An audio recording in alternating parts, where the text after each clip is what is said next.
So it's United. Can you recall your reaction when you heard that result last weekend? Because everybody's been talking about it ever since the result at Old Trafford. I was more interested because we'd just beaten Fulham. You know, I was more interested in their result coming off the pitch than that one. You know, it doesn't happen very often, and that's why you're all very surprised by it. Manchester United have been incredibly consistent and reliable in their results most of the time. So it was a shock. How do you think they'll respond? I don't know. I'm more interested in how Everton respond. We lost in midweek, so I'm more interested in how we respond to our defeat. We also had a good win against Fulham in the league last week, so I want to build on that. So I'm more interested in what we do than what Manchester United are thinking. But I think it's because of the nature of the result and how it happened, everybody's just wondering, you know, how on earth they'll come out. I mean, there's been a lot of talk of wounded teams and pride being dented. That's right, you're wondering, aren't you? So I'm only interested in preparing Everton. I'm no interest at all in Manchester United or what they're doing or what they're thinking. Would you be hopeful that confidence might be an issue for them if they've had such a setback? I've got no idea about Manchester United. All I know is that they've got some really good players and they're a good football club and they're the champions at this present time. And it'll be a tough task for us. How important to your fans, especially this weekend? Because United don't seem to like coming to Goodison Park.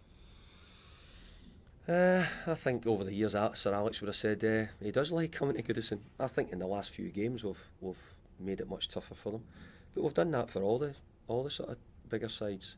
You know, it's been harder to get a result against us, and we'll try and do that again tomorrow. You seem to be able to unsettle them somehow. I don't know if it's the sort of the bear pit atmosphere at Goodison, but they just don't seem to like it. Well, I think Manchester United are used to that because they're the sort of side everybody wants to beat them. And you know, we're no different here at Everton, and we've started to try and make it harder. You know, my best memories are probably the night Duncan scored the goal and we beat them to qualify for the Champions League. It was probably one of my fondest memories as an Everton manager that night, to beat them and to sort of take us towards Champions League football. So there's been some really good moments against them, but I've got to say, to beat them or get a result against them, you have to play really well. You need all your players to play well. And you know, we'll be aiming to try and do that. And you have to have the fans with you for the whole 90 minutes, generating, I guess, incredible levels of noise. Yeah, the fans do that for us at Goodison, and but we need to give them something to shout about on the pitch as well. So I says we'll try and make that happen. Does it help when you've got former United players in your ranks? Do they help give the game a bit of an edge? I don't think it helps or hinders in any way. I don't really see that. I think it's a game, you know, people get transferred quite often. It's not strange now for players to change clubs. So from that point of view, I think it's just a normal game, really. Wayne Rooney's going to play apparently. He didn't play last time out at Goodison. He was kept out of the firing line. Do you think he's a player who again, is going to come in for stick from the home crowd? Is that inevitable? I'm sure it's probably inevitable, but Wayne would be the first one to tell you, you know, he'd be delighted to come back with his wee boy and watch Everton. He's bringing up his wee boy as an Everton supporter, so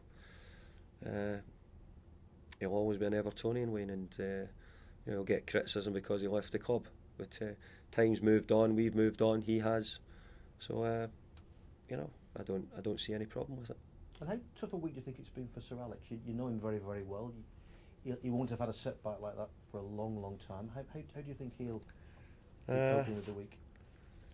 I think that's why he's been in it so long, because he's had weeks, I'm sure, maybe not quite as bad as the one he's felt or the result he's felt, but overall that's why he's at the top, and that's why he's been at the club, what, 25 years now at the one club. It's just an incredible record, and you don't tend to get too many of those results in his time, but he'll get on with it. I'm sure it probably won't have affected anything he's done at all.